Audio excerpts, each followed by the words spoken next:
Les polos, tout ça, vous les pliez, vous les mettez sur cintre. Il y a combien de paires de bottes?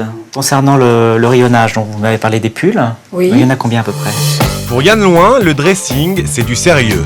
C'est la garde-robe de Solange que cet agenceur passe au peigne fin. Dans son F3, elle veut consacrer une pièce entière à sa grande collection de vêtements. On va quasiment doubler le volume. Il y a un besoin de dressing, d'avoir une pièce dans laquelle on rentre, même si elle est petite. Une petite pièce, même de 5 mètres carrés, peut être aménagée en dressing. C'est quand même une image agréable de rentrer, de tout voir en un clin d'œil. Espace ouvert, organisation parfaite, rangement personnalisé. Le dressing, c'est le rêve de beaucoup. Longtemps inaccessible, on en trouve aujourd'hui à tous les prix et de toutes les tailles. Comment créer votre dressing idéal? Pour Yann Loin, qui travaille depuis plus de 20 ans dans le métier, tout commence par un inventaire détaillé de la garde-robe. Pour que tout trouve sa place, des mesures s'imposent. Hauteur, largeur, profondeur, tout est calculé pour optimiser l'espace. Les dimensions d'une étagère, par exemple, ont des normes bien précises. 30 cm, ça fait ça.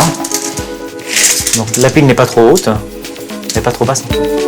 Ce qui permet de poser 2 à 3 vêtements en hauteur.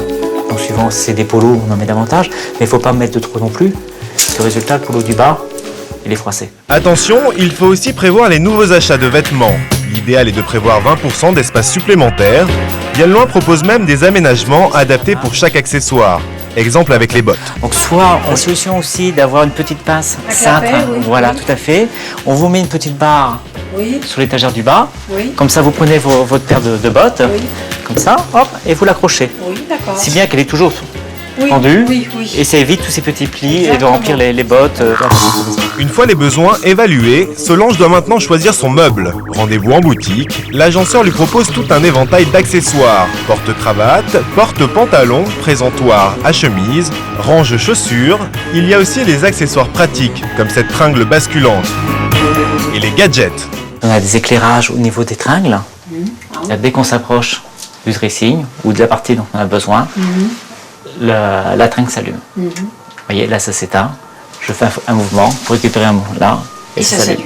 L'affaire est conclue pour 3 000 €, au final sans aucun accessoire. C'est un prix classique pour du sur-mesure, mais qui peut très vite doubler.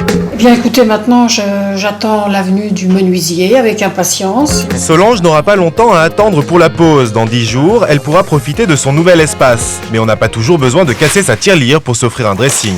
Donc en fait ici c'est la chambre et le dressing est caché. L'avantage c'est qu'on ne le voit pas mais qu'il fait partie intégrante de la chambre. Hop, s'emporte et nous y voilà. Créatrice de mode, Juliette Swildens a réussi à caser ses innombrables vêtements dans moins de 6 mètres carrés. Et cela sans dépenser une fortune. Alors le dressing il a coûté 0 parce qu'en fait c'est de la récup.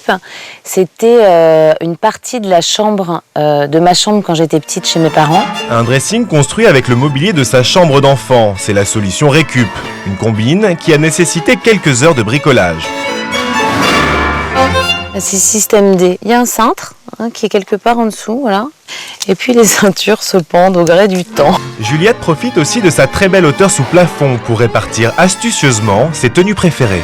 3 étages, le 3e étage n'étant jamais approché. Mais là par exemple, lui il était au 3e étage il y a pas très longtemps. Hein. Il est redescendu l'année dernière, il n'a pas bougé. Quand on les met en haut, on les oublie. Et quand ils redescendent, c'est une nouvelle pièce. Un dressing, ça s'adapte à la garde-robe et au budget, mais aussi à la place disponible.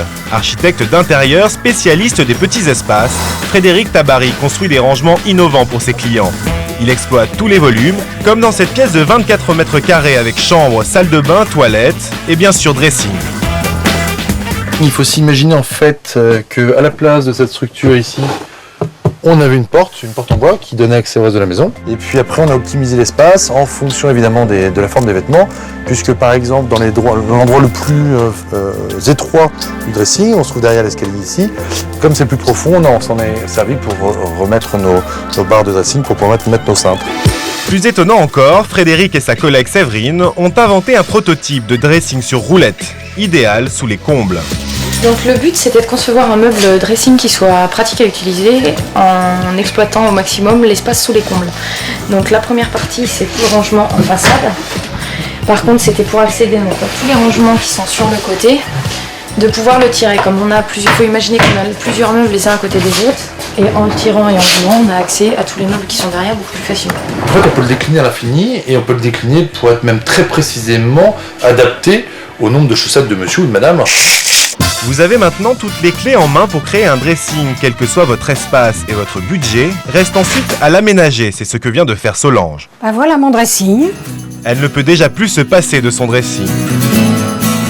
Ça me libère l'espace. La façon rationnelle dont ça a été pensé fait que maintenant j'ai effectivement 25% d'espace en plus. Vous avez vu la belle bibliothèque que j'ai installée, qui me permettra plus tard de faire d'autres achats et d'y entreposer des pullovers ou des chemisiers.